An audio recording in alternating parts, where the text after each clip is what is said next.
The 1952 Beast III Streamliner was a groundbreaking landspeed car, conceived by rollercam innovator Chet Herbert. Despite being paralyzed by polio at age 20, Herbert achieved numerous speed records with his designs. Inspired by earlier successes, Herbert envisioned the Beast III as a purpose-built Bonneville Streamliner.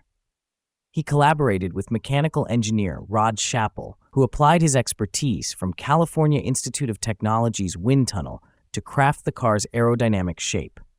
Schapel created a 1/10 scale aluminum model, tested in a wind tunnel to refine the design.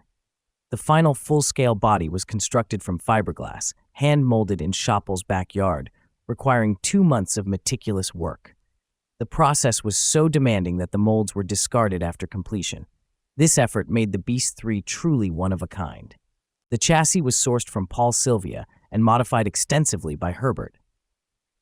With a 108-inch wheelbase, it featured torsion bar front suspension and torse-elastic rear suspension. A mid-mounted engine configuration moved the driver forward. Initially, Herbert planned to use a 330 cubic inch Franklin engine, but when it failed during testing, a heavily modified 1951 Chrysler Hemi V8 replaced it.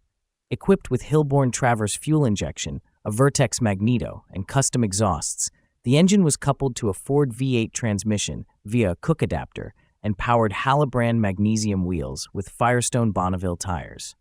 The Beast III debuted at the 1952 Bonneville Nationals, arriving late due to construction delays. George Bentley achieved a top speed of 211 miles per hour, but faced clutch issues. Art Chrisman later drove the car to speeds of 219, 224, 230, and 235 miles per hour, with a one-way record of 238 miles per hour, setting a new D Streamliner record and making Chrisman the 10th member of the 200 miles per hour club.